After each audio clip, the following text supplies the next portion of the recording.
American visa കിട്ടുക എന്നുള്ളത് അല്ലെങ്കിൽ തന്നെ ശ്രമകരമായിട്ടുള്ള ഒരു കാര്യമാണ്.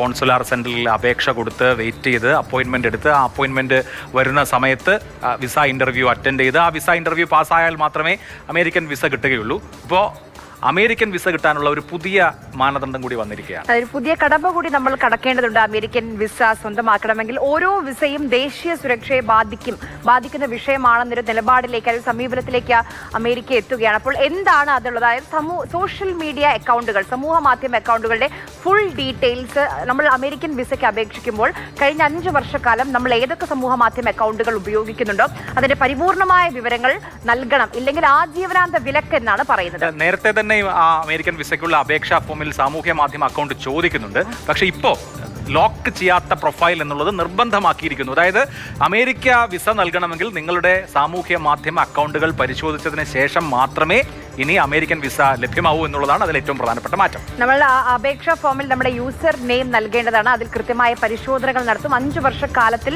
ഉപയോഗിച്ചിരിക്കുന്ന എല്ലാ സമൂഹ മാധ്യമങ്ങളും, അതിപ്പോൾ ഫേസ്ബുക്ക് ആണെങ്കിലും ഇൻസ്റ്റഗ്രാം ആണെങ്കിലും ഇനി എക്സ് ആണെങ്കിലും ശരി, അങ്ങനെ എല്ലാ ടിക്ടോക്ക് ആണെങ്കിലും എല്ലാ സമൂഹ മാധ്യമ അക്കൗണ്ടുകളുടെ ഡീറ്റെയിൽസും കൊടുക്കണം. തീർച്ചയായും ഇതിന്റെ ഒരു പശ്ചാത്തലം എന്ന് പറയുന്നത് ട്രംപ് അധികാരത്തിലെത്തിയതിന് ശേഷം പ്രത്യേകിച്ച് പ്രോ പലസ്തീൻ നിലപാട് ഉള്ള ആളുകളെ, അമേരിക്കൻ ഭരണകൂടത്തെ എതിർക്കുന്ന ആളുകളെ, കമ്മ്യൂണിസ്റ്റുകളെ ഒക്കെ കണ്ടെത്തുക, ഇവർക്ക് അമേരിക്കയിലേക്ക് പ്രവേശനം നിഷേധിക്കുക എന്നുള്ളതാണ് ഇതിന് പിന്നിലുള്ള ലക്ഷ്യം. എന്തായാലും അപ്പോൾ സോഷ്യൽ മീഡിയയിൽ എഴുതുമ്പോൾ സൂക്ഷിക്കേണ്ട ഒരു കാര്യമാണ് മിസ്റ്റർ ട്രംപ്, നിങ്ങൾക്ക് ഈ പാർട്ടിയെ പറ്റി ഒരു ചുക്കും അറിയില്ല എന്നൊക്കെ മലയാളത്തിൽ എഴുതിയാൽ വലിയ കുഴപ്പമില്ലായിരിക്കും, ചിലപ്പോൾ ഇംഗ്ലീഷിൽ എഴുതിയാൽ കുറച്ച് ബുദ്ധിമുട്ടാവും. അതെ, ഈ പറഞ്ഞതുപോലെ ഫേസ്ബുക്ക്, ലിങ്ക്ഡിൻ, ടിക്ടോക്ക്, എക്സ് അക്കൗണ്ടുകളൊക്കെ നിരീക്ഷിക്കും എന്നുള്ളതാണ്. അപ്പോൾ അതിൽ ഓരോ സോഷ്യൽ മീഡിയ അക്കൗണ്ടിൽ നമ്മൾ ഷെയർ ചെയ്യുന്ന കാര്യങ്ങളടക്കം പരിശോധിക്കും. ഇപ്പോൾ അമേരിക്കൻ ഭരണകൂടത്തിന് അല്ലെങ്കിൽ ഡൊണാൾഡ് ട്രംപ് ഭരണകൂടത്തിനെതിരെ എന്തെങ്കിലും പോസ്റ്റ് ചെയ്താലൊക്കെ നിങ്ങളുടെ വിസ തന്നെ ഒരുപക്ഷെ നിഷേധിക്കാൻ അത് കാരണമായിരിക്കും.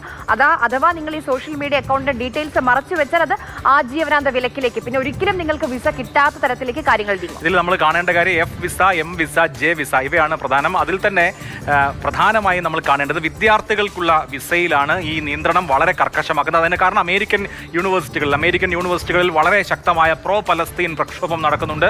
അത് ട്രംപ് ഭരണകൂടത്തെ വല്ലാതെ അലോസരപ്പെടുത്തുന്നുണ്ട്. ഈ പശ്ചാത്തലത്തിൽ വിവിധ അമേരിക്കൻ സർവകലാശാലകളുടെ ബിരുദദാന ചടങ്ങിൽ അടക്കം വലിയ ശക്തമായ പ്രതിഷേധം ഉയരുന്ന സാഹചര്യത്തിൽ ഇതുപോലെയുള്ള അമേരിക്കൻ നിലപാടുകൾക്കും അമേരിക്കൻ താല്പര്യങ്ങൾക്കും അമേരിക്കൻ ഇസ്രായേൽ താല്പര്യങ്ങൾക്കും എതിരായ നിലപാടുള്ള ആളുകളെ കണ്ടെത്തി അവർക്ക് വിസ നിഷേധിക്കാൻ വേണ്ടിയിട്ടാണ് ഇപ്പോൾ ഈ സോഷ്യൽ മീഡിയ സ്ക്രൂട്ടിനി വളരെ ശക്തമാക്കുന്നത്. അപ്പോൾ അമേരിക്കൻ വിസയ്ക്ക് ശ്രമിക്കുന്ന ആളുകൾ ശ്രദ്ധിക്കേണ്ടത്, നിങ്ങൾ ഫോം ഫില്ല് ചെയ്ത് കൊടുക്കുമ്പോൾ സോഷ്യൽ മീഡിയ അക്കൗണ്ട് അവിടെ യൂസർ നെയിം കൊടുക്കണമെന്ന് മാത്രമല്ല നിങ്ങളുടെ പ്രൊഫൈൽ ലോക്ക്ഡ് അല്ല എന്ന് ഉറപ്പുവരുത്തുകയും വേണം.